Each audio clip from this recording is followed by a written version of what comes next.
Tô vivendo pela fé, nada é impossível.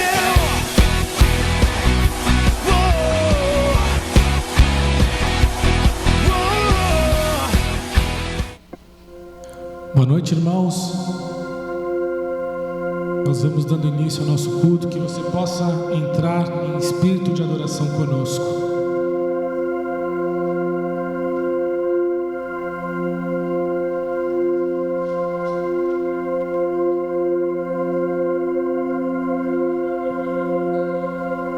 Lutamos com armas de fé e nada irá resistir enquanto adoramos.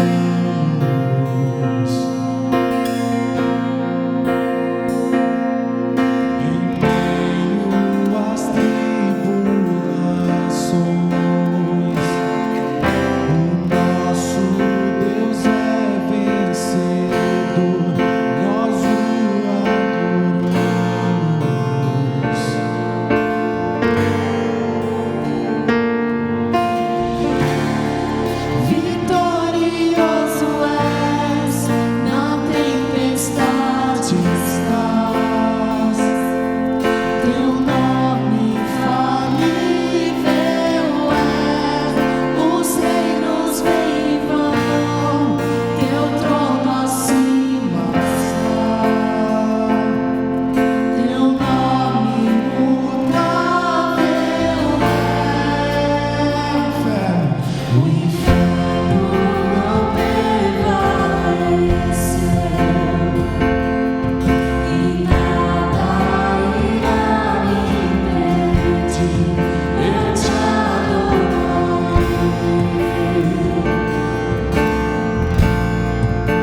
saúdo a amada igreja com a graça e a paz de Jesus, amém? Você pode ver que hoje a gente está com um culto um pouco diferente. Nessa noite nós estamos dando abertura então no culto dos jovens e dos adolescentes. Aqui durante esse mês nós estaremos aí à frente desses cultos. E nós queremos muito, nosso desejo dos jovens aqui, do A29, de toda a igreja, é que você seja muito bem-vindo, que você seja muito bem-vinda, você que está em casa também, seja muito bem-vindo ao nosso culto. Nós nos preparamos durante a semana, foi um esforço de muito trabalho nesses últimos dias, tanto os que estão aqui nesse momento, como também as pessoas ali que estão cuidando do som, que estão cuidando de todas as coisas, o pessoal da intercessão, o pessoal que está cuidando da recepção, todas essas pessoas aqui trabalharam bastante para termos esse momento aqui de adoração e culto ao Senhor. Sabemos que na última semana, para muitos aqui, a semana foi bem difícil, então nós queremos nesse momento a presença de Deus nesse lugar, e nós queremos que Deus use as nossas vidas para ser bênção na vida de cada um aqui nessa noite, amém? Então seja muito bem-vindo você também que está visitando a nossa igreja, fique à vontade no nosso meio. Espero que você possa se sentir aqui bem, porque esse aqui é um lugar agradável e é a casa do Senhor, então você é muito bem-vindo. Nesse momento também, nesse domingo, nós estamos fazendo a abertura da campanha de missões estaduais. Nós estaremos nesse mês pensando e refletindo sobre missões, sobre os nossos desafios na cidade de São Paulo. Por isso a gente fica agora com esse vídeo aqui, falando da nossa abertura da campanha.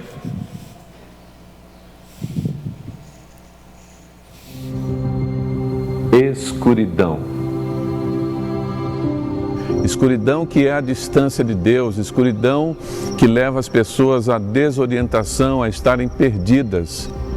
Mas os homens amaram mais as trevas do que a luz. A queda no jardim do Éden colocou a humanidade na escuridão. E disse Deus: haja luz, e houve luz. Deus não deixou a humanidade na escuridão.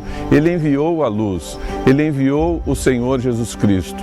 Hoje em São Paulo e em todo o mundo, temos milhões de pessoas perdidas, milhões de pessoas na escuridão. E nós temos o compromisso de levar a luz a estas pessoas. Desta maneira, estamos propondo o tema para a campanha de missões estaduais 2022. Luz para São Paulo. E a divisa: disse Jesus, eu sou a luz do mundo. Quem me segue não andará em trevas, mas terá a luz da vida. João 8, verso 12. Vamos juntos levar esta mensagem de esperança a todo o estado de São Paulo. A origem da luz é o próprio Deus. Nossa principal fonte de luz e energia é o Sol, e dele dependem todas as formas de vida.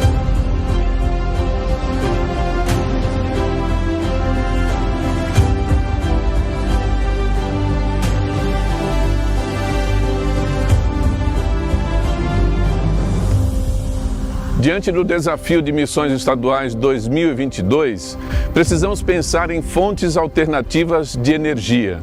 Nós conhecemos a energia primária do sol e também do fogo, e temos vários outros exemplos de energia secundária, como esta usina de energia solar.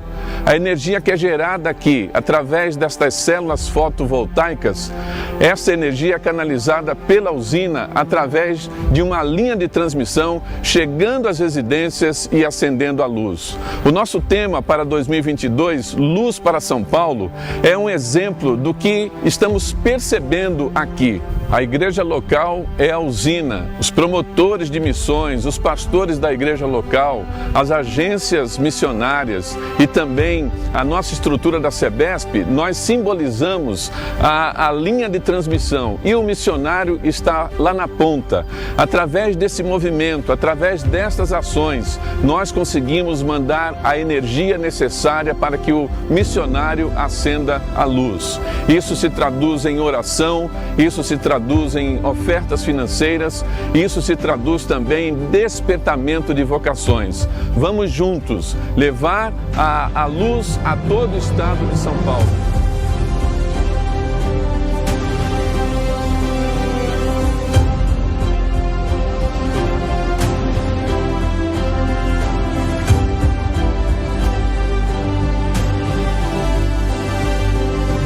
Precisamos levar essa luz a mais cidades. Nós estamos aqui na cidade de Sudmenus, 600 quilômetros de São Paulo. Estamos aqui conhecendo essa cidade porque não temos aqui uma igreja batista e ela faz parte do nosso desafio de plantar uma igreja em todas as cidades do estado de São Paulo. Ore por essa cidade, 27 mil habitantes. Ore para que Deus levante uma família missionária, os recursos necessários para termos aqui futuramente uma igreja para a honra e glória do nosso Deus. E assim, mais uma vez, estaremos acendendo a luz em meio às trevas. Nós contamos com a sua ajuda. Sendo luz, você precisa resplandecer a luz de Cristo Jesus em todos os lugares. Faça brilhar a luz.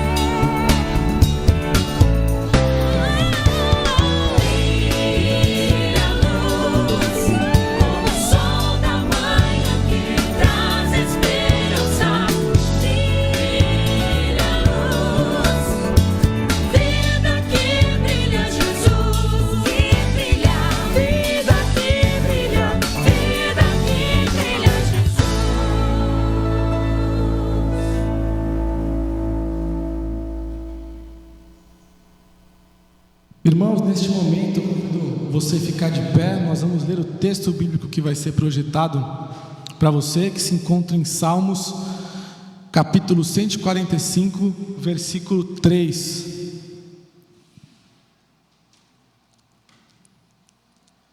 Grande é o Senhor e digno de ser louvado. Vamos de novo, todo mundo? Grande é o Senhor e digno de ser louvado. Sua grandeza não tem limites. Salmos 145, 3. Amém. E nesse momento convido você a ficar de pé. Nós vamos louvar e adorar esse Deus que não tem limites. Nosso Deus que é um Deus do impossível. Você crê nisso? Amém? Em ti eu tudo posso, não há limites.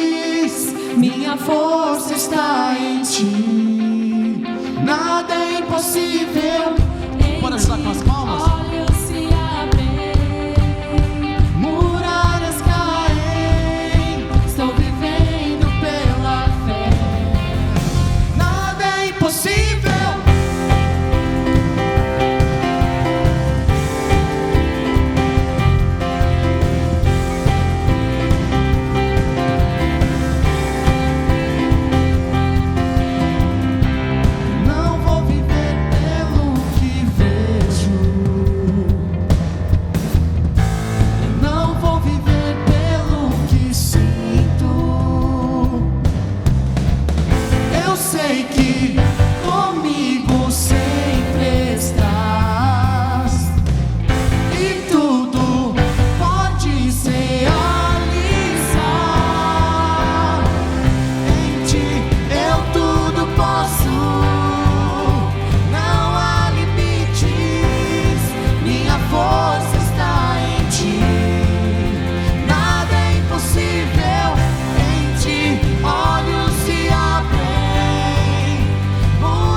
provar o quão real é tua presença.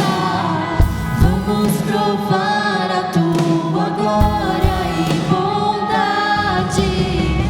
Vamos provar o quão real é tua presença. Vamos provar a tua glória e bondade. Vamos provar o quão real é tua presença. Vamos provar a tua glória e bondade. Vamos provar o quão real é tua presença. Vamos provar a tua glória e bondade. Santo Espírito, és bem-vindo aqui. Vem inundar, encher este lugar. É o desejo do meu coração. Sermos inundados por tua glória, Senhor.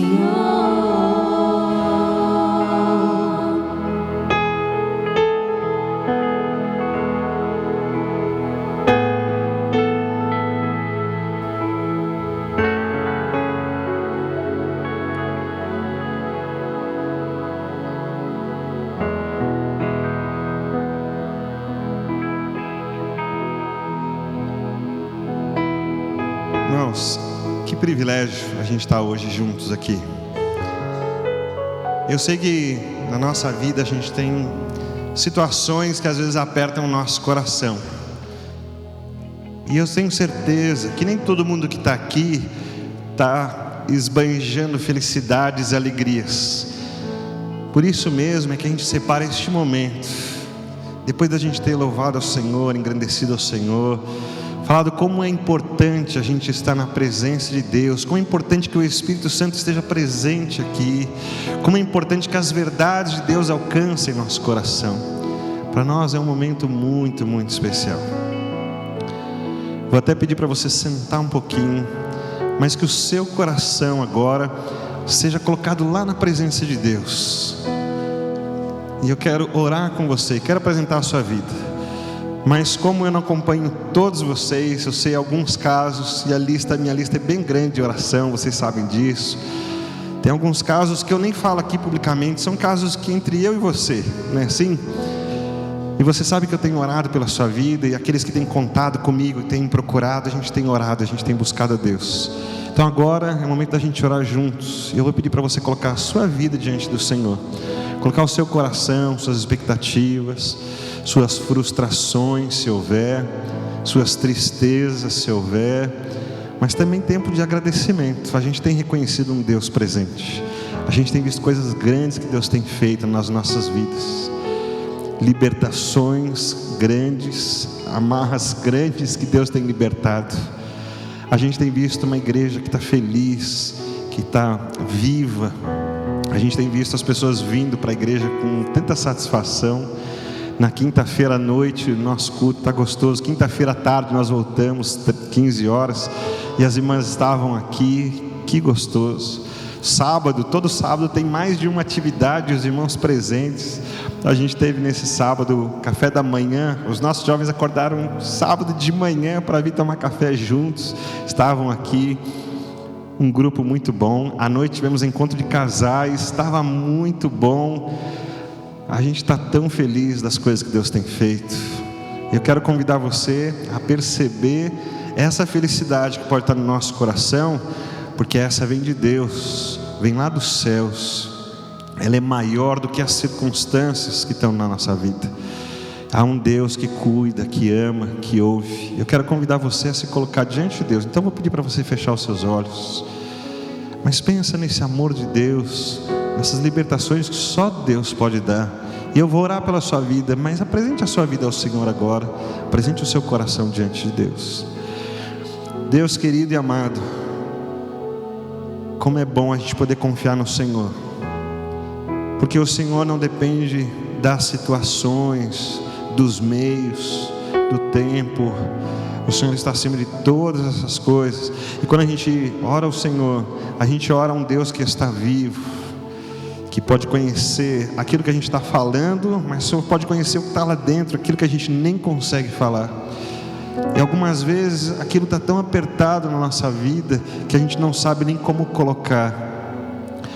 E nós reconhecemos que o Senhor providenciou todas as coisas, e esse Santo Espírito do Senhor pode interceder por nós, pode colocar com os seus gemidos inexprimíveis aquilo que a gente não pode dizer, e o Senhor pode entender melhor do que aquilo que a gente conseguiria explicar. Por isso estamos diante do Senhor, colocamos as nossas vidas. E eu oro por essas pessoas, pelos meus irmãos, por todos esses que estão aqui, para que o Senhor conheça as suas vidas, que o Senhor traga esperança, que é aquilo que o Senhor tem falado em todo esse tempo, da graça de Cristo Jesus. O Senhor traz para a gente esperanças, e são nessas esperanças que nós queremos firmar a nossa vida. Quando a gente vê a nossa campanha para alcançar a Deus, cidades aqui do nosso estado, a gente está levando essa luz de Cristo. A gente quer levar uma visão, uma possibilidade de enxergar caminhos, de enxergar graça, enxergar misericórdia. Quando a gente tem esse mês especial dos nossos jovens e adolescentes, é porque nós queremos que eles estejam preparados para as dificuldades da vida, mas também aqui para servir ao Senhor, para a gente estar junto. A gente quer que sejam capacitados pelo Senhor. A gente quer que eles vejam um Deus grandioso, que é muito maior do que os nossos limites. Então, ó Deus, recebe as nossas orações, escuta o coração de cada um desses que está aqui, que busca o Senhor agora. Alguns irmãos estão ali pela internet, eu quero agradecer pela vida deles. Quero pedir que o Senhor os acompanhe. Alguns assistem do quarto, outros da sala, e o Senhor conhece cada um. Algumas pessoas vão passando pela minha mente agora, que elas estão exatamente ali, acompanhando a gente, orando junto. Então que a tua bênção alcance essas vidas também agora. E eu agradeço muito ao Senhor, porque o Senhor não nos decepciona. Nós queremos confiar de todo o nosso coração nas tuas providências. E eu quero agradecer porque esta igreja tem amado as pessoas, tem orado junto e tem sido um canal de bênção do Senhor. O Senhor tem abençoado vidas através dessa igreja, nós estamos muito felizes. Recebe, ó Deus, as nossas vidas, abençoe os nossos jovens e adolescentes, porque nós queremos vê-los alegres, felizes, contentes, cheios de vida, cheios de planos para a vida. Queremos vê-los aproveitando as coisas boas dessa vida, em família, com valores espirituais eternos. Eles não precisam se entregar ao pecado para serem felizes, e é isso que nós queremos que eles experimentem, não só aqui neste momento conosco, mas no dia a dia, lá na faculdade, na escola, junto com a família, junto com os colegas. Nós queremos que eles sejam luz também. Então abençoe os nossos filhos, os nossos netos, sobrinhos, sobrinhas, abençoe-os, porque nós queremos vê-los alegres no Senhor. E nós estamos preocupados porque alguns que amamos e queremos muito bem, queremos que eles estejam aqui, hoje eles não estão. Então nós pedimos ao Senhor que o Senhor use as nossas vidas para trazê-los de volta, para alcançá-los, para que estejam felizes aqui conosco.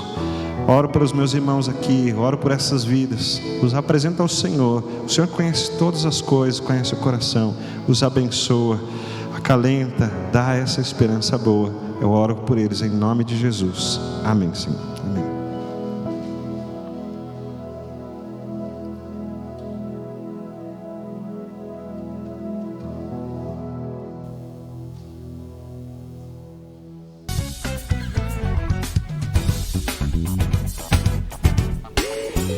Graça e paz, muito bom essa manhã, tudo que já ouvimos, e com certeza o Ministério de Capelania Hospitalar e Aconselhamento acrescenta aquilo que foi falado aqui. Nós conhecemos o ser humano como um ser integral, ele tem ali o corpo dele sendo cuidado numa unidade, teve um diagnóstico, muitas vezes nem está no hospital, mas em casa também as pessoas estão doentes, nem chegam ao hospital, mas existe também uma alma. alguém ali, um coração pulsando, uma mente pensando muitas coisas, que é necessário chegar a alguém para escutar quem é aquela pessoa. E na capelania, no apoio espiritual, no hospital, para quem adoeceu durante a pandemia, quantos nós sabemos aqui, síndrome do pânico, depressão, a ansiedade que acelerou, os diagnósticos, a procura de psiquiatra, a procura de psicólogo, né? E essas pessoas vêm até nós, chega até nós, contando essa história, como que ele está se sentindo, tanto do hospital, como dali na situação remota, como na visita, nós podemos atender essas pessoas. Eu atendi uma pessoa, a gente cuidou dela, depois ela trouxe o esposo, depois o esposo e ela foram para a igreja, se batizaram, tá a família lá. Depois ela pegou e trouxe a irmã, que também estava com uma depressão, querendo morrer. Chorou o tempo todo conversando. Alguém que já faz parte de uma igreja, mas estava com uma depressão, querendo tirar a própria vida, querendo morrer. A gente cuidou dela, daqui a pouco traz o esposo, daqui a pouco a gente está cuidando da família. E houve um pedido, né? No outro dia falou: Sônia, nós acabamos de receber a notícia que o nosso irmão teve um surto e tentou matar o nosso pai. Isso, gente, eu estou falando de uma realidade, de uma família que conhece a palavra, que tem uma origem ali. E aí, Sônia, o que eu faço? Me orienta. Quer que eu vou com vocês lá? Vamos lá, que a gente quer conversar com a família. O que foi que aconteceu nessa família? E ao chegar lá, o irmão se acalmou. E quando a gente terminou todo aquele processo de escutar o que estava acontecendo naquele coração, naquela mente, naquela alma. Por que aquele sofrimento? Por que aquele grito? Por que aquela ação violenta? Porque tinha algo guardado. Tinha um coração ali, uma alma gritando, precisando ser ouvida. Desabafar a ouvir ali, a gente termina aquela reunião com aquele rapaz ajoelhado, recebendo oração. E no domingo seguinte, estando dentro da igreja. Então, é isso que tem acontecido. As pessoas sofrem uma miséria psíquica também. Um passado, uma história guardada, uma raiva, um ódio guardado, né? E muitas vezes as pessoas estão dentro da igreja.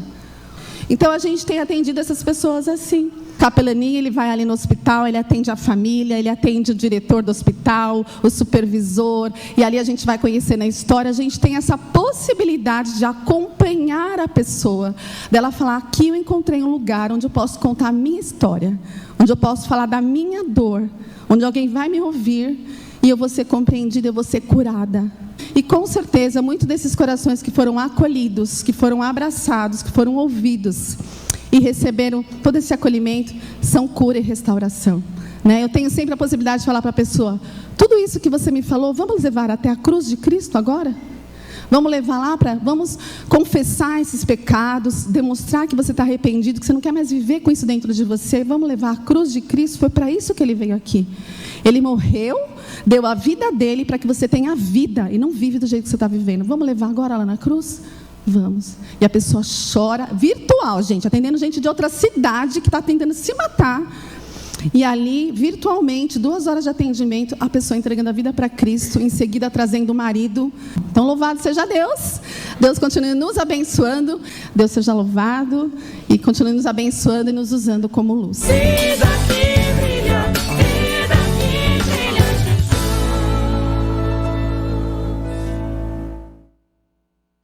Boa noite, irmãos. Vocês acabaram de conhecer nesse momento a irmã Sônia.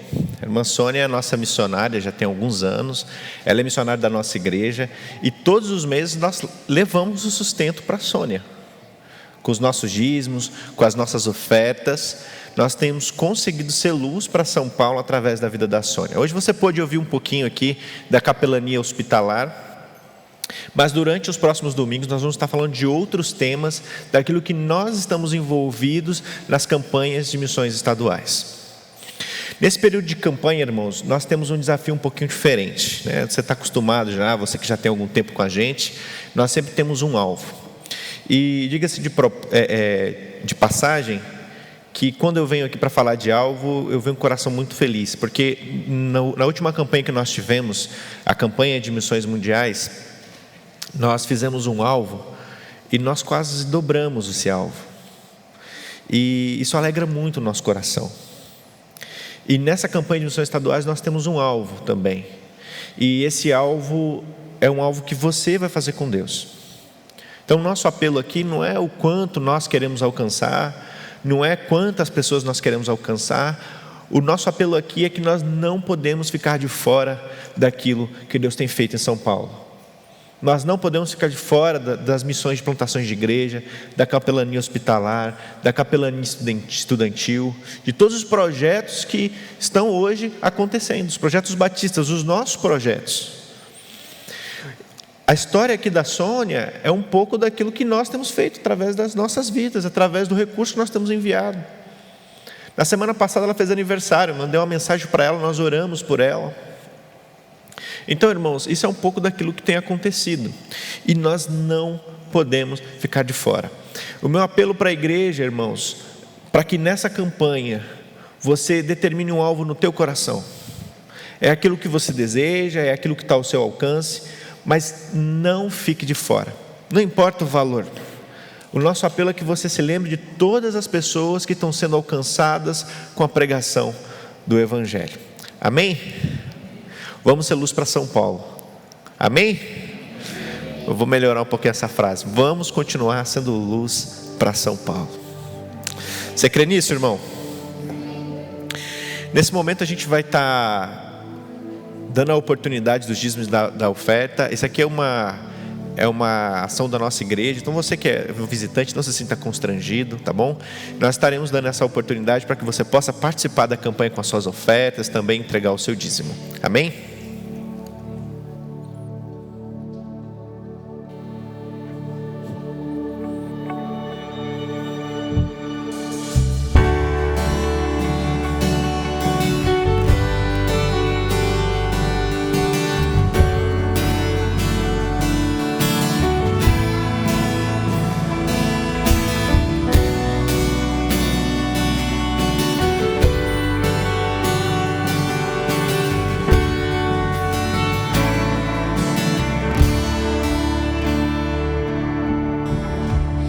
Jesus, amigo, temos mais chegado que um irmão. Ele manda que levemos tudo a Deus de oração. Você pode cantar isso? Em Jesus, amigo, temos chegado que um irmão. Ele manda que levemos tudo a Deus.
falecemos,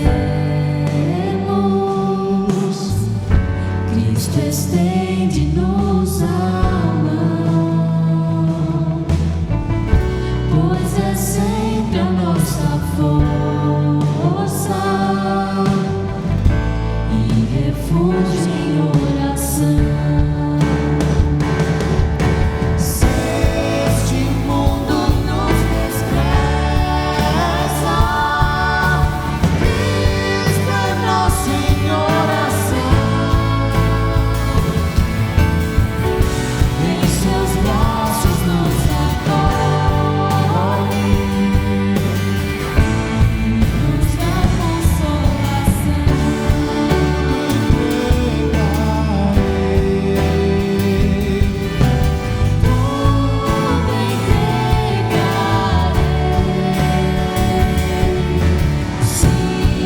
Tudo entregarei, Senhor de Jesus bendito, tudo deixarei.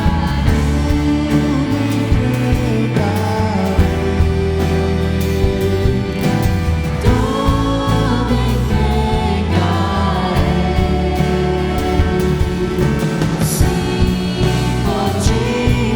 Senhor de Jesus bendito, tudo deixarei.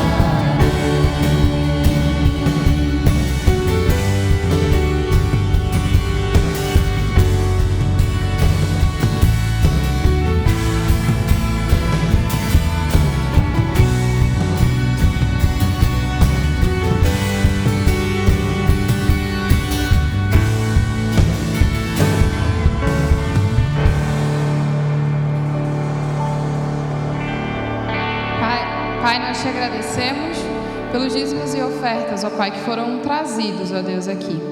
Te agradecemos, ó Deus, pelas vidas que contribuíram. Te agradecemos pelo sustento que o Senhor tem dado a elas, ó Pai. E pedimos que o Senhor esteja com aqueles que ainda não puderam contribuir ou que não podem contribuir, que o Senhor esteja provendo, ó Pai. E te agradecemos, ó Deus, de todo o nosso coração, pela vida da missionária Sônia, Pai.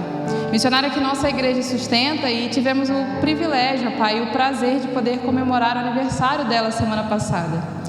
Que o Senhor esteja restituindo as suas forças, dando ânimo para ela todos os dias, ó Pai. Para que ela, todos os dias, consiga continuar fazendo aquilo que o Senhor deseja dela, ó Pai. Te agradecemos porque, como igreja, podemos participar, ainda que de longe, ainda que tão pouco, do que o Senhor está fazendo, Pai, através da vida dela. Em nome de Jesus, amém.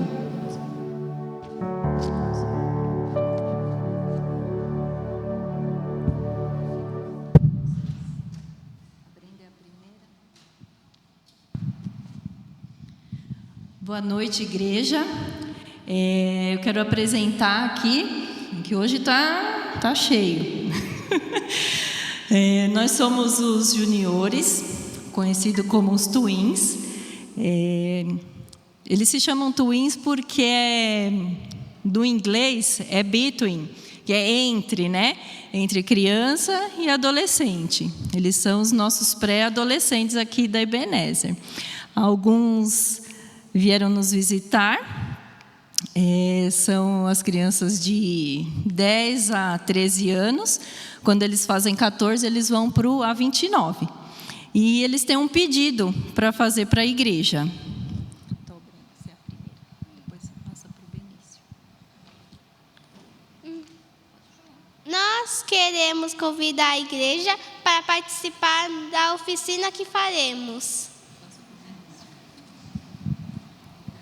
As oficinas são de culinária, beleza, informática e história. Será no próximo sábado, 13/8, das 2 às 16. Os horários específicos das oficinas estão no hall da entrada da igreja. Estamos realizando esse evento com o objetivo de arrecadar fundos para a reforma da nossa sala, servir aos irmãos com nossos dons e ensinar a usar um aplicativo, uma receita e outras coisas. Por isso pedimos que os irmãos doem qualquer valor para podermos comprar o material necessário para a reforma. Contamos com a participação de toda a igreja. Bom, vocês entenderam. Então, eles vão fazer uma oficina, né? Então, já imaginou, vocês vão poder vir aqui, aprender, assim como muitos aprendem com os netos, com os filhos, como mexe naquele aplicativo, como que eu faço aquela busca, aquilo que você tem alguma dificuldade, então vai ter oportunidade aqui, eles vão ensinar. Já imaginaram aprender a fazer um pão com os nossos juniores? Eles vão ensinar também. Os povos que aparecem ali na Bíblia, qual a história deles, por que eles aparecem ali? Também vocês vão poder aprender com eles aqui. E também, mais cuidado das mãos, como cuidar das mãos. Então assim, é uma grande oportunidade, eles vão estar podendo expressar um pouquinho do talento deles, e a gente pede aí a colaboração de todos que puderem, venham prestigiar, eles vão ficar muito felizes, e aí as doações, que são doações, vão poder ajudar eles aí a projetar o que eles querem fazer aí na salinha deles aí, para se sentirem mais à vontade, para continuar aprendendo e adorando a Deus aqui na casa de Deus, certo? Esqueci de alguma coisa? Muito obrigado pelo espaço, né?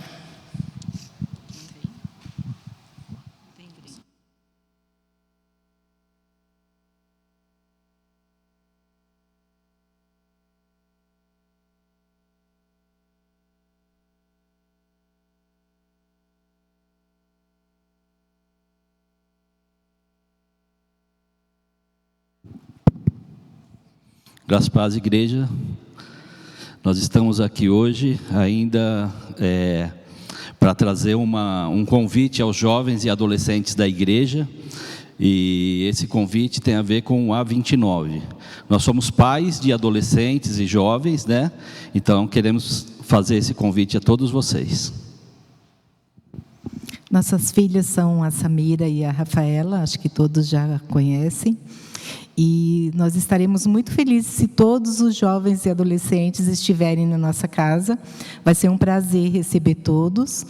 E confirmem a presença com o pastor Bruno, com a irmã Ana, para que a gente possa fazer um encontro bem divertido, bem gostoso.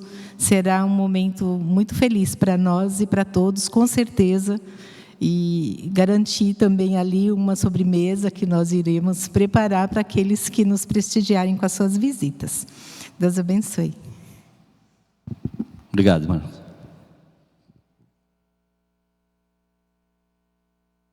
Deus abençoe. Queridos, quem entendeu os recados aqui? Muitos recados, né? Então a gente tem aí muita coisa boa para fazer no próximo sábado. Na parte da tarde nós estaremos aqui na igreja com os juniores. E à noite nós estaremos com os adolescentes e jovens na casa da irmã Maria e do irmão Osvaldo. Nesse momento eu queria meditar com você na palavra de Deus. Eu quero convidar você a abrir sua Bíblia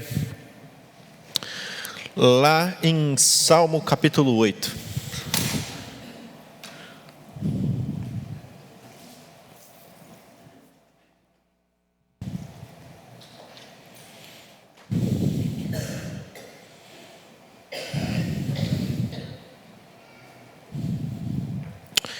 Salmo capítulo 8. A gente vai ler e então nós vamos orar. O texto diz assim: Senhor, Senhor nosso, como é majestoso o teu nome em toda a terra. Tu, cuja glória é cantada nos céus. Dos lábios das crianças e dos recém-nascidos, firmastes o teu nome como fortaleza, por causa dos seus adversários, para silenciar o inimigo que busca a vingança. Quando contemplo os teus céus, a obra dos teus dedos, a lua e as estrelas que ali firmastes, me pergunto: que é o homem para que com ele te importes? E o filho do homem para que com ele te preocupes? Tu o fizestes um pouco menor do que os seres celestiais, e o coroastes de glória e de honra. Tu o fizeste dominar As obras das tuas mãos, sob os seus pés tu o pusestes. Todos os rebanhos e manadas, até os animais selvagens, as aves do céu, os peixes do mar e tudo que percorre as veredas dos mares. O Senhor nosso, como é majestoso o teu nome em toda a terra. Amém? Senhor, nós pedimos a Ti, para que o Senhor fale aos nossos corações, para que o Senhor ensine a nós a Tua vontade. Em nome de Jesus, amém. Queridos, os jovens da nossa igreja propôs para nós, nesse mês de agosto, jovens e adolescentes, trabalharmos o tema Sem Limites. Nós temos essa missão, esse tema, isso está muito ligado com aquilo que nós temos proposto ali para os jovens, os desafios que nós estamos tendo. Confesso aos irmãos que temos tido alguns desafios, mas ao mesmo tempo eu declaro também a alegria que tem sido estar junto com cada um dos nossos jovens, dos nossos adolescentes. Eu quero dizer para você que a gente tem tido a oportunidade de viver momentos maravilhosos, de verdade, irmãos. Eu confesso que eu gostaria que nós tivéssemos mais jovens, e eu oro a Deus, peço a Deus para que mais pessoas venham. Talvez alguém que possa ser dessa igreja, um filho de um dos nossos irmãos, que há algum tempo não vem, pode ser também aqueles que estão vindo, mas não vêm aos nossos encontros, ou até mesmo alguma pessoa que não conhece Jesus. O Senhor tem nos dado o privilégio também de algumas pessoas crerem em Cristo, se converterem e estar aqui com a gente. Então isso tem sido muito bom. E talvez você fale assim: pastor Bruno, eu queria, mas eu já não sou mais jovem, eu estou mais velho. Eu quero dizer para você o seguinte, irmãos, que se você é um pouquinho mais velho, na verdade você é o mais jovem de todos nós, porque você é jovem há mais tempo do que todos. Então você pode estar com a gente. Tá bom, irmãos? Então a gente tem convidado a igreja toda para estar junto lá, e isso é muito importante. Se você tem o seu filho, ele é adolescente, você fala, mas ele tem vergonha, não tem problema, vem e participa com ele. Como diz a palavra, ensina um filho no caminho. Então você vem e fica junto com ele aqui com a gente, não tem problema. Você pode participar dos nossos encontros, pode ter certeza que você vai ser muito bem recebido, pode ter certeza que vai ser um momento maravilhoso estar com você aqui também. E com essa proposta que nós temos, Sem Limites, nesse domingo a gente vai falar um pouco sobre os limites do homem. O nosso tema aqui é os meus limites. Nós vamos estar falando sobre os meus limites. E quando eu comecei a pensar nisso, quais são os meus limites, quais são os limites do homem, eu percebo que existe uma pergunta muito parecida no texto bíblico que nós lemos. Lá no versículo 4 de Salmo 8 diz assim: o que é o homem? Tem essa pergunta ali no texto: o que é o homem? O que é o homem para que você se preocupe com ele?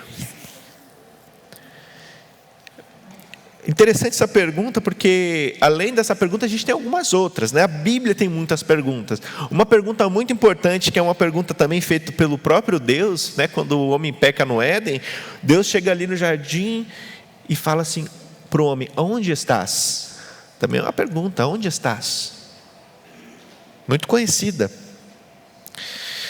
Também tem outra pergunta, quando Satanás está tentando a mulher, Satanás pergunta assim: você não pode comer de nenhuma árvore do jardim? Parece perguntas aleatórias, mas são perguntas com muito significado. E aí a gente tem essa aqui: o que é o homem? Eu me lembro quando eu estava no seminário, e em determinado momento a gente começa a estudar as filosofias, A gente começa a estudar lá os gregos, Aristóteles, Sócrates, A gente estudou os sofistas, e naquela época o povo perguntava muito isso: o que é o homem? Da onde vem o homem? Quem criou o homem? Para onde vai? E são perguntas que para muitos não tem resposta até hoje. Já se perguntou isso? Quem é o homem? Para onde o homem vai? O próprio salmista, ele faz essa pergunta, mas eu quero que você perceba como que esse texto está recheado. Depois dessa pergunta, ele está ali evidenciando a grandeza de Deus. Inclusive, ele aponta para uma certa grandeza do próprio homem. Ele vai dizer o seguinte: ele fala que Deus fez o homem um pouco menor do que os seres celestiais. Então a gente vai falar assim: o homem não era qualquer coisa, Deus fez um homem um pouco menor que os seres celestiais, coroou o homem de honra e coroou de glória. No último sábado de julho, nós tivemos um culto, e em algum momento no culto, eu estava comentando sobre uma pergunta uma vez que me fizeram na Cristolândia, e a pessoa perguntou assim: ô pastor, se Deus é bom, como diz que Deus é bom, Deus é poderoso, por que o Senhor fez a gente tão imperfeito? Porque todo mundo fala, o pastor acabou de pregar que o homem é imperfeito, por que fez a gente imperfeito? Por que foi assim? E aí, essa pergunta ficou, eu cheguei a comentar lá naquela mensagem, mas aquilo ficou na minha cabeça, e eu queria que a gente pensasse um pouco sobre isso, porque quando a gente olha para o que o salmista está dizendo, e quando a gente olha para o enredo de Gênesis capítulo 1, a gente não vai conseguir ver um homem assim tão limitado, naquele momento da criação. A gente não vai ver um homem perverso, pelo contrário, a gente vai ler e vai perceber que dá a impressão que Deus fez o homem quase, veja bem, quase sem limites. Eu vou ler bem rapidinho para vocês, Gênesis 1, 26. Então disse Deus: façamos o homem à nossa imagem e semelhança, o único ser que tem essa prerrogativa.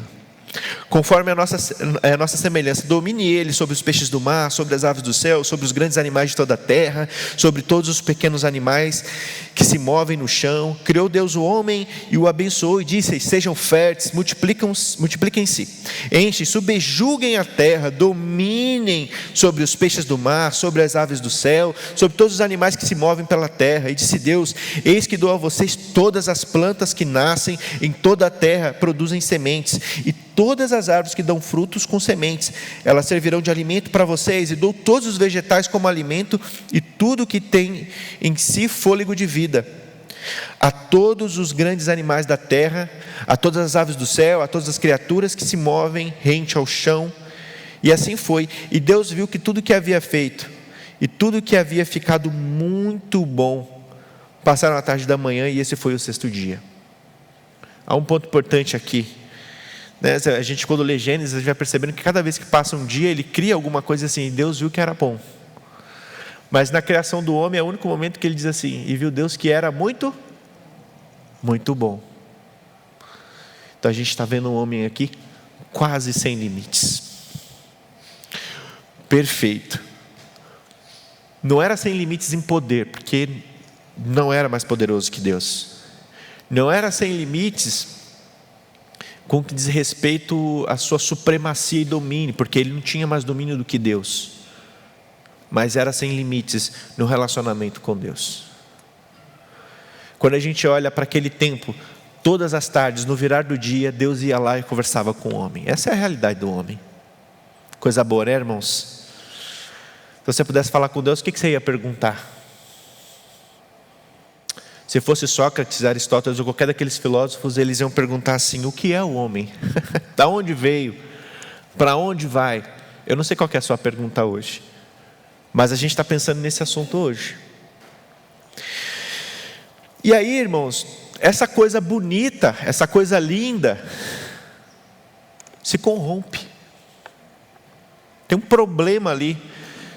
Por conta do pecado, o homem quebra o seu relacionamento ilimitado com Deus. Por conta do pecado, o homem agora não pode falar com Deus do jeito que ele falava mais. Ele não podia mais encontrar com Deus no final da tarde. Por conta do pecado, Deus vai lá e tranca o jardim, coloca um anjo protegendo.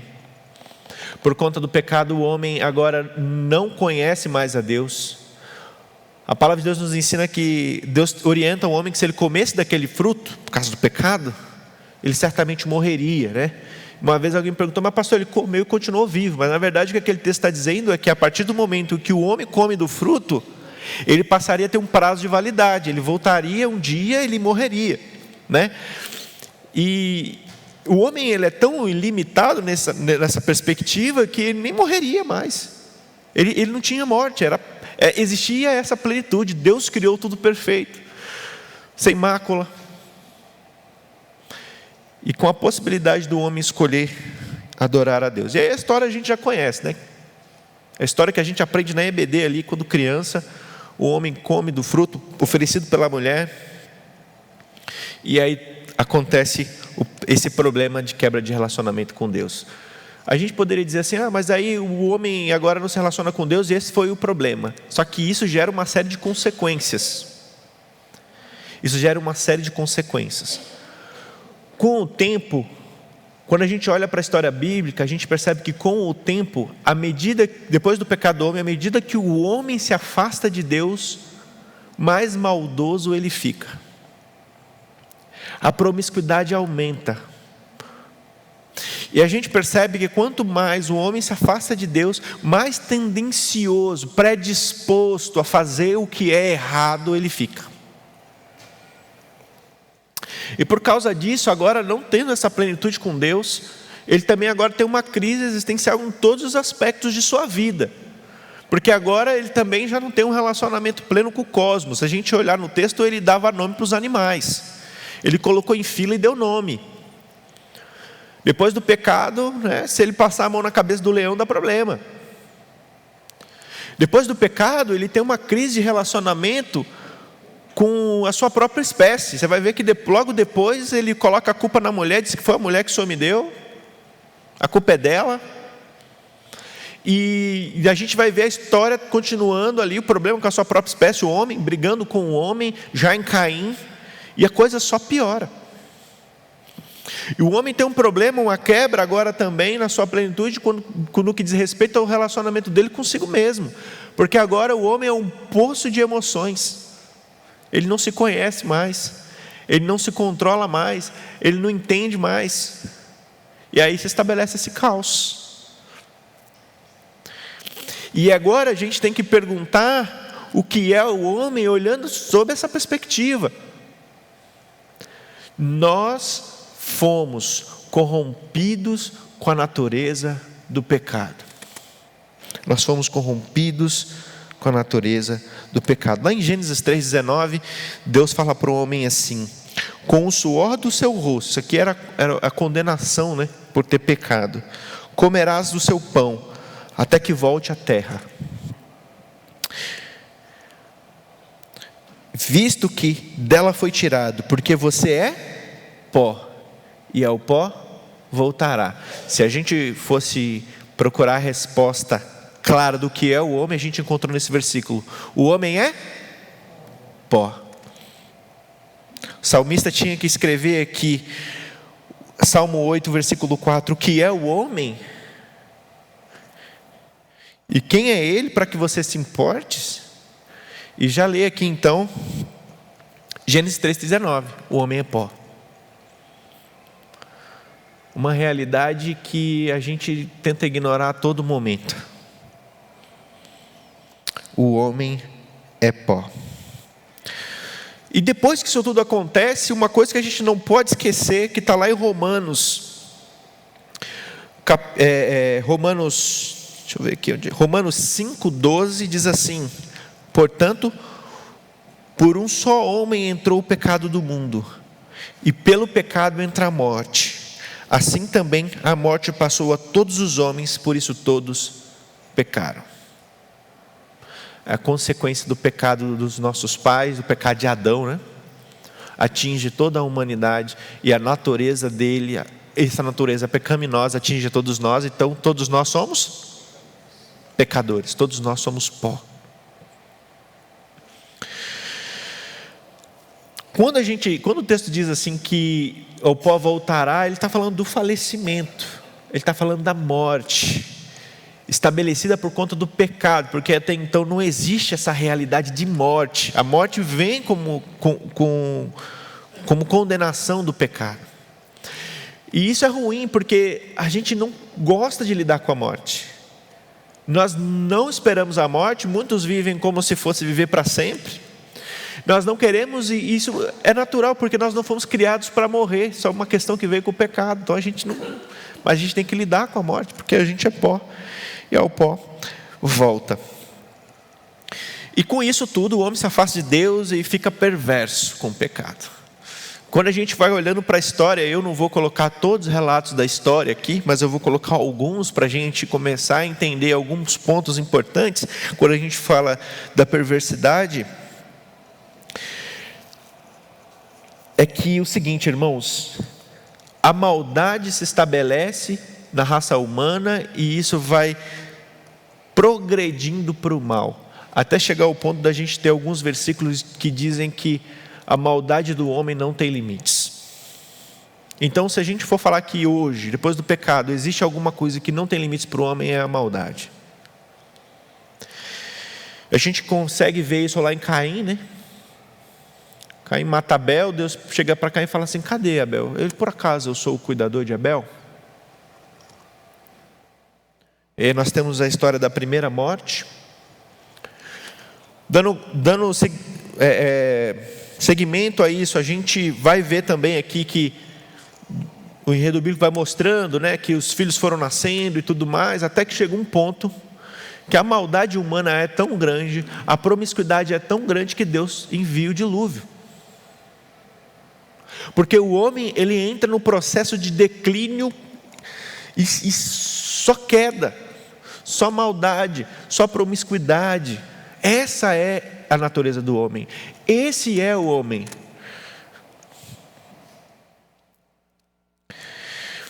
Depois da questão do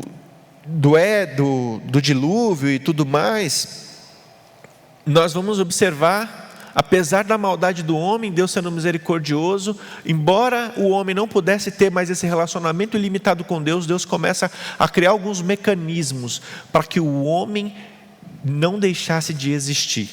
E aí ele começa então a enviar os seus profetas. Ele envia pessoas, homens de Deus, que se relacionavam com esse Deus, e através desses homens Deus cuidava das pessoas, Deus cuidava do povo. Então, porque o relacionamento não era pleno, então no Antigo Testamento a gente vai ver muita figura do profeta. Deus fala com o profeta fala com o povo se arrepende ou não.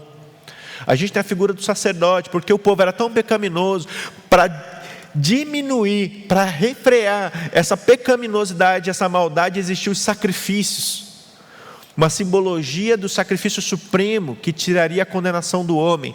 E aí tem todo esse processo para refrear, e assim Deus consegue, embora não plenamente, não ilimitado, mas se relaciona com o homem e alcança o homem através da sua misericórdia. Lá na EBD, na aula de panorama bíblico do Antigo Testamento, a gente consegue ver muito isso. O povo se rebela, Deus corrige, o povo retorna, daqui a pouco o povo se rebela de novo. Está na natureza. O homem está caindo, Deus está puxando. O homem está caindo, Deus está puxando.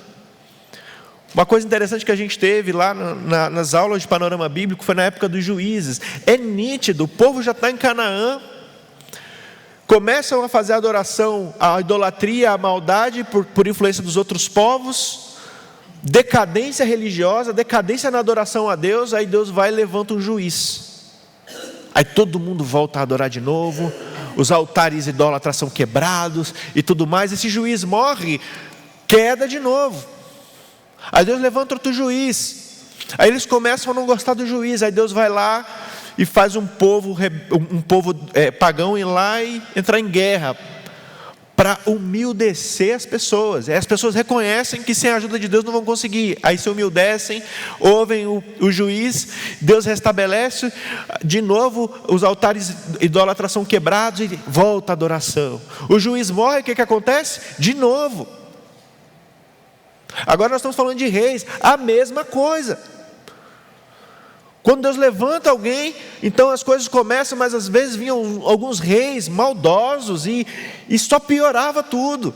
E nós vamos vendo essa história de maldade, de promiscuidade acontecendo. Com a presença do pecado e o distanciamento do homem em relação a Deus, além do crescimento da maldade, da predisposição para a maldade, o homem, desde o Éden, desde a queda, também tem uma predisposição à idolatria, um desejo de ser maior do que ele é. Lá no texto de Gênesis, no capítulo No capítulo 3, a serpente chega para a mulher e fala assim: se comeres do fruto, serás como? Como Deus. O texto diz que o fruto ficou bonito a partir daquele momento, bom ao paladar. É porque no texto bíblico a gente não tem bem essas palavras, mas é como se naquelas palavras diz assim: ficou suculento. Você já olhou para uma fruta e fala assim: chega, deu água na boca? É como se o texto estivesse dizendo isso. Aquele fruto deu água na boca. Ela recebeu ali uma proposta maligna de Satanás e disse: se você comer, você vai ser como Deus. E aí começa esse desejo infame de querer ser como Deus. Tinha um quase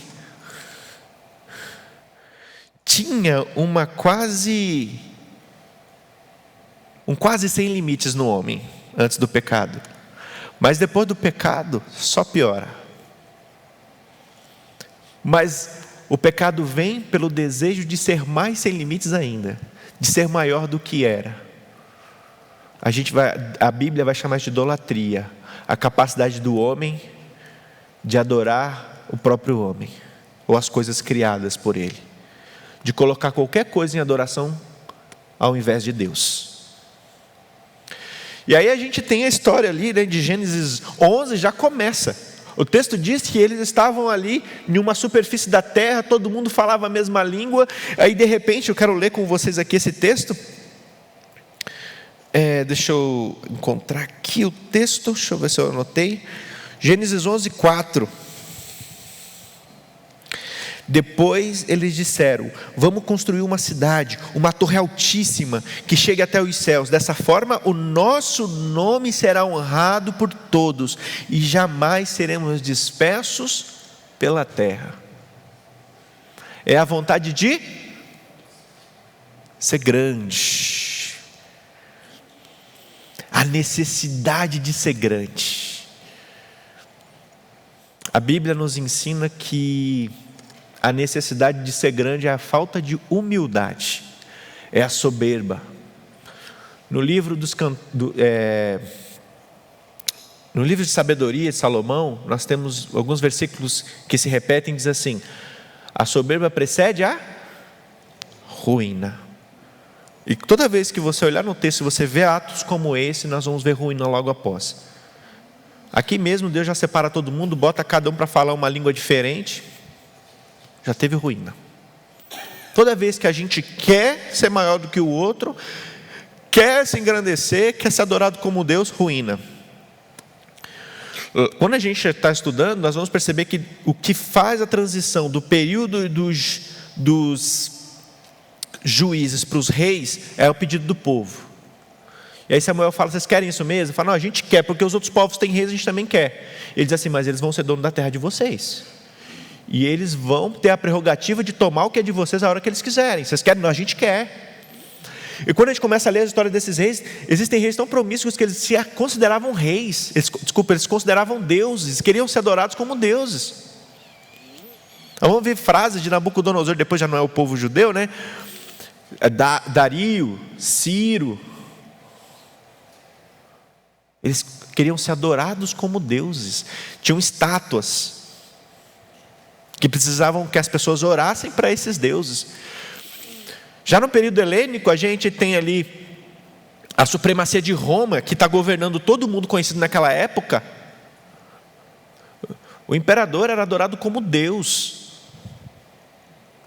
Essa necessidade de querer ser maior do que está enganchado na gente.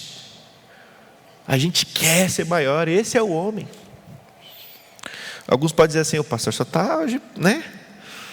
Eu vou até errar a porta aqui. A gente precisa lembrar quem nós somos, irmãos. Eu não preciso mais falar sobre isso. Eu tenho certeza que você, na sua vida, olhando para a história da Bíblia, olhando para a história da humanidade, a gente vai ver diversos momentos acontecendo, mas eu quero trazer mais um exemplo.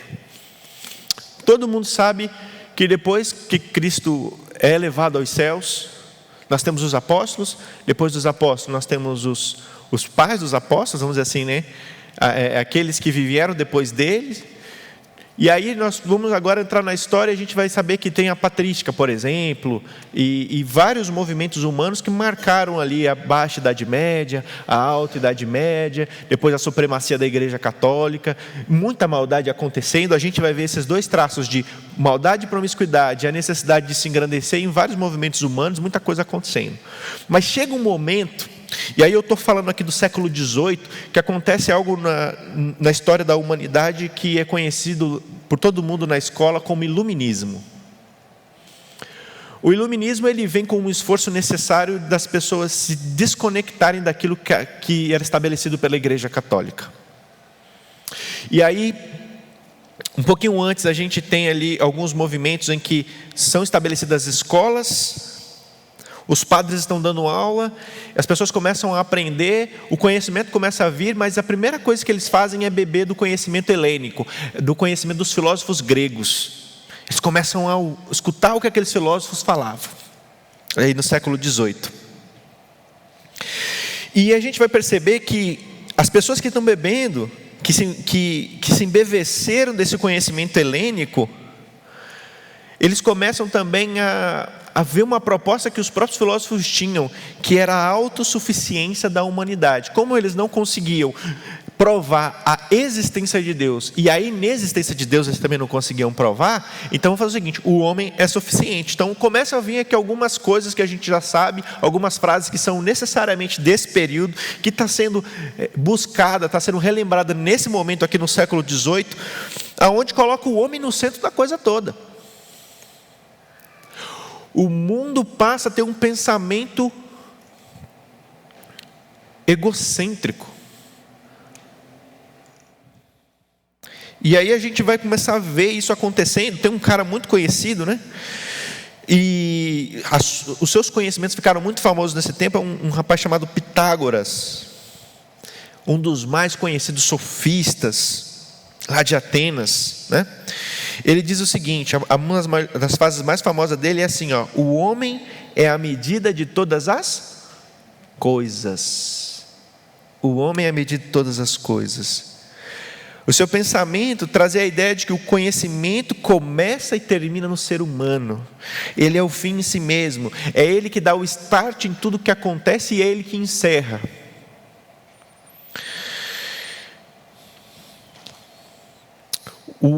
O iluminismo traz essa compreensão que naquele momento parece ser libertadora, porque traz aquela libertação da ignorância da religião imposta pela igreja naquele momento. E aí o homem de fato achou que era o centro do mundo. Além desse filósofo, a gente tem muitos outros. Mais um pouquinho para frente, no século XIX, a gente vai ter um que vai dizer que Deus está morto. Isso está acontecendo. E aí a gente chega no século XX. No século XX, a sociedade acredita que chegou naquele altruísmo, naquele nível de autossuficiência que no século XVIII havia sido pregado. A tão almejada maturidade prometida ali pelo iluminismo. E essa sensação de grandeza foi até sentida. Por que naquele tempo eles tinham essa sensação de grandeza? Principalmente na Europa. Porque é naquele momento que começam as melhoras na qualidade de vida. É naquele momento que as pessoas começam a criar os remédios, antibióticos, as vacinas, os avanços sanitários, ou seja, menos doenças, as pessoas passam a viver mais. Todo o esforço humano para se libertar da morte. É naquele tempo que a gente tem também, por exemplo, a criação das máquinas, a criação do submarino, o avião, o automóvel, a revolução da indústria energética, que aí trouxe dinheiro para as indústrias. E aí a Europa começa agora a viver uma atmosfera de domínio mundial. E aí isso estabelece um conceito que quem está estudando história conhece bastante, que é a Belle Époque. A bela época é o tempo de agora a gente pode todas as coisas. Agora nós somos autossuficientes. Nós tomamos o controle da mão de Deus. Sabe aquele controle remoto que a gente cuida da TV? Agora é nosso. A gente está fazendo tudo. É uma atmosfera venenosa. E qual é a consequência de quando o homem se ensoberbece muito, irmãos? A soberba precede a gente já sabe. É a partir daí que vem as grandes guerras. Muitas vezes tocada por todo esse poderio aqui, que era já militar e muito grande. E aí, irmãos, é de todo esse arcabouço aqui, todo esse contexto que a gente vive hoje, é isso que está sendo sustentado na nossa sociedade. A gente continua vivendo, talvez não tão declarado, talvez não tão forte, talvez até imperceptível para a gente, mas esse sentimento de que nós somos autossuficientes. Nós temos essa predisposição. Com tudo isso que eu disse para os irmãos, hoje a gente vive um tempo em que o homem deseja por demais engrandecer a si mesmo. É muito normal, é muito natural a gente ver lá fora pregações que engrandecem o homem, músicas que exaltam o homem. Muitas ditas gospel. Eu não estou aqui para criticar a música, eu nem conheço as músicas, eu também nem sou cantor, nem conheço tão bem as letras. Mas o pessoal do louvor sabe como é difícil a gente encontrar uma música que de fato engrandeça a Deus. Porque você é o espelho, né? E tudo que você faz é para você, você é o centro, aquela coisa toda está acontecendo. E está nos nossos meios, a gente está bebendo disso e não percebe. Nós não percebemos. Irmãos, quanto mais a gente se distancia de Deus, mais a gente entra na ilusão de que nós somos grandes.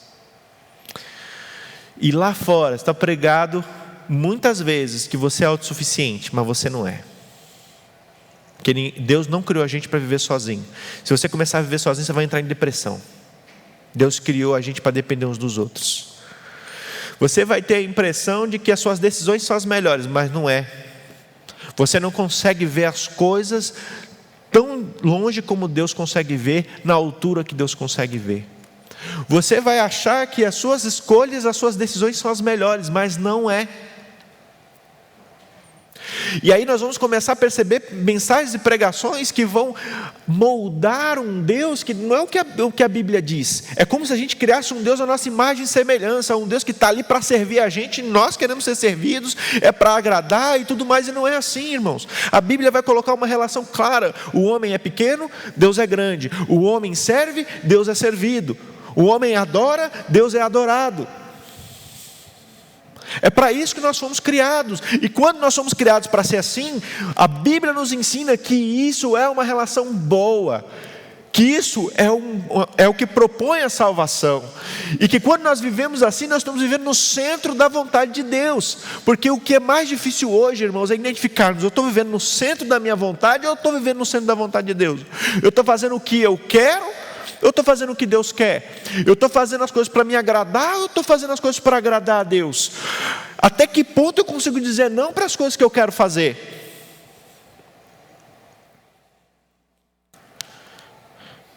A gente vê essa transição, a humanidade para de ser teocêntrica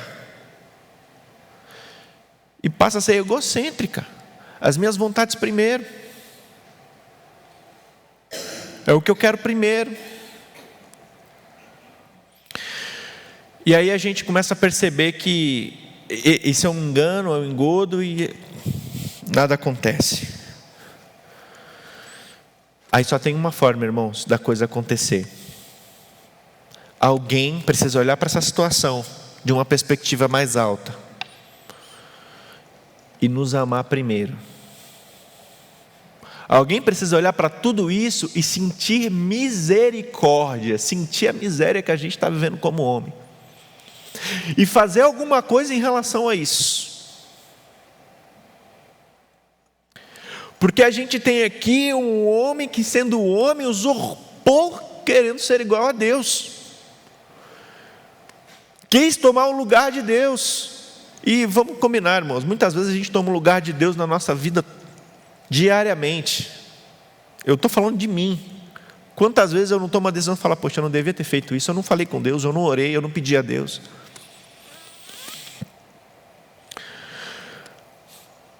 E aí, ao ponto que a gente vê a realidade, o homem achando que é grande, a Bíblia dizendo que o homem é pequeno. O homem achando que é eterno, a Bíblia dizendo que o homem é pó. Aí a gente precisa de um milagre. A transformação que é só feita pelo Espírito Santo de Deus. Paulo vai dizer assim, que nós estávamos mortos, defunto, não tinha nada que podia fazer, mas Ele nos amou primeiro. E Deus olhando lá de cima e vendo que qualquer coisa que a gente pudesse fazer não resolvia o problema, porque é isso, irmãos, o homem está tentando resolver o problema do jeito dele desde o começo. Ele peca, aí ele vê que está nu, o que ele faz? Ele cria uma tendinha de folhas. Deus fala, não é do seu jeito. Aí precisa ter o primeiro sacrifício, tem que matar os animais, pegar a pele e fazer roupas, é do jeito de Deus. O homem tenta resolver fazendo a torre. Deus fala, não é assim que é para ser. Não é para ser engrandecido no nome de vocês. 2 capítulos depois ele fala para Abraão, é você e você eu engrandecerei o nome. É você, é o seu nome que eu quero que seja grande. Os homens estão querendo fazer adoração a outros deuses, não é dessa forma. É para fazer do jeito que eu quero. Você quer ser meu povo? É do meu jeito. A gente vai ver os reis querendo ser rei de qualquer jeito no trono de Israel. Deus fala assim, você quer ser rei? É do meu jeito. Você vai governar o que eu quero que seja para o povo, não é o que você está mandando. A gente quer a salvação, mas nunca consegue, porque nós somos fracos, passageiros. Tiago vai falar que a gente é como a relva. Nos evangelhos tem um texto que diz que a gente passa como o pó. Aí esse Deus, sobre tudo isso que eu falei, a gente olha para o texto de Salmo 8, e a gente vê o salmista olhando para as estrelas e vendo os astros, aquela coisa gigante, e falando assim, mas quem é o homem para que o Senhor se preocupe com esse homem? E aí nós vamos perceber que assim, só tem um jeito da gente alcançar a salvação desse Deus, reconhecendo o tamanho que nós temos. E não somos capazes de reconhecer se antes não tiver uma intervenção de Deus no nosso coração, mostrando para nós o quão grandão esse Deus é, poderoso, majestoso, excelso, grandioso, misericórdia, grandioso em amor, maior do que a nossa capacidade de entendê-lo. E aí a gente começa a ver esse Deus e procura se aproximar dele. E quanto mais a gente se aproxima desse Deus, essa luz maravilhosa que é a luz do mundo, a gente começa a ver nossas falhas, a gente começa a ver o quanto a gente é pequeno, aí a gente vai tentando se limpar, mas não consegue. E aí a gente vai se aproximando desse Deus, ele vai ficando grande. E quanto mais a gente percebe que Deus é grande, mais a gente percebe que a gente é pequeno. E numa relação como essa, a primeira coisa que você faz é se arrepender. E é no arrependimento que acontece o milagre. Porque a nossa diferença, irmãos, de nós que estamos aqui, para aqueles que estão lá fora sem Jesus, é que nós somos arrependidos.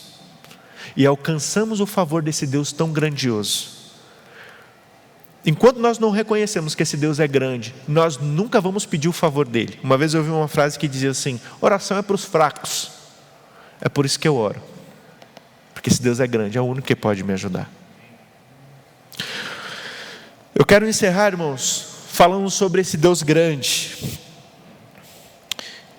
E quando a gente olha para isso, a gente vai lembrar daquele texto de Filipenses. Estou terminando, pastor. A gente vai olhar para aquele texto de Filipenses. E aí, Filipenses capítulo 2, e Paulo diz assim para a igreja: considere o irmão que está do seu lado maior do que você mesmo. Porque ali tinha um problema, que um queria ser maior do que o outro. Ele está tratando exatamente isso. As pessoas que aquela predisposição, eu sou maior, eu quero ser o primeiro para mim. Ele está dizendo, não, considere o irmão maior do que você mesmo. Não faça as coisas por contenda, por rivalidade. Tenham em vós o mesmo sentimento que houve também em Cristo, que sendo Deus, não usurpou ser igual a Deus. Antes, foi servo, obediente, até a morte. Foi qualquer morte? Não. Morte de cruz. E depois ele foi exaltado sobremaneira, e o seu nome está sobre todos os nomes, e todos que estão no céu, na terra e embaixo da terra, seus joelhos se dobrarão diante desse grande nome, porque a palavra de Deus sempre nos ensina que os humilhados serão. A soberba precede a queda, mas a humildade precede a honra. É por isso que todos aqueles que se humilham diante de Deus são salvos. Essa é a honra dos humildes. dos pobres de espírito, herdarão o reino dos céus. E a gente tem esse contraponto feito por Paulo. Paulo vai falar que no primeiro Adão veio o pecado, mas pelo segundo vem a vida. O que ele está dizendo?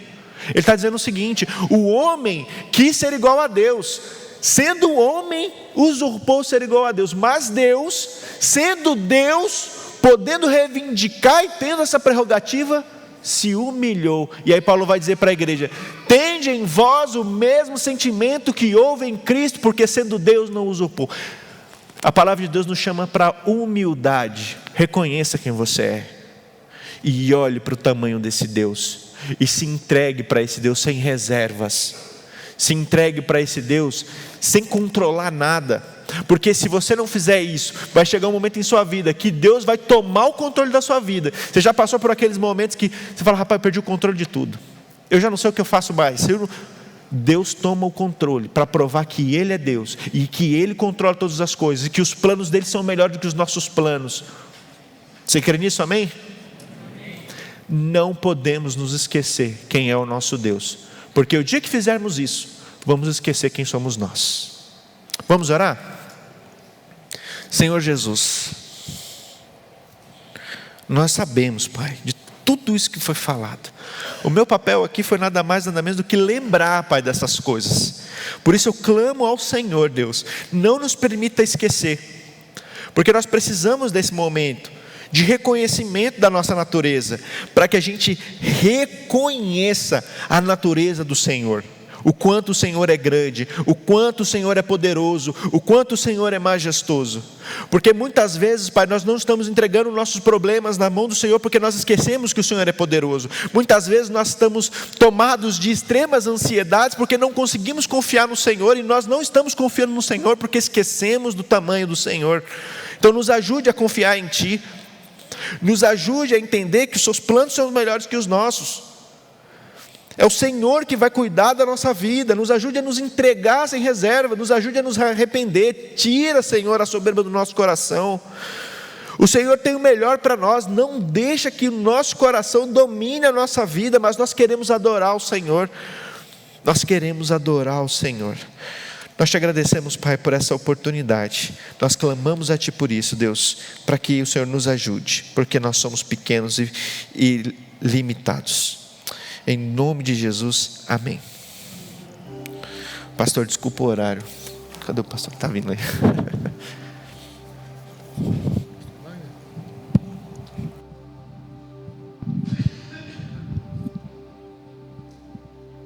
Amém, irmãos. Nós vamos tocar a última música, mas aí vocês podem se despedir um do outro, cumprimentando o irmão que você não viu na semana.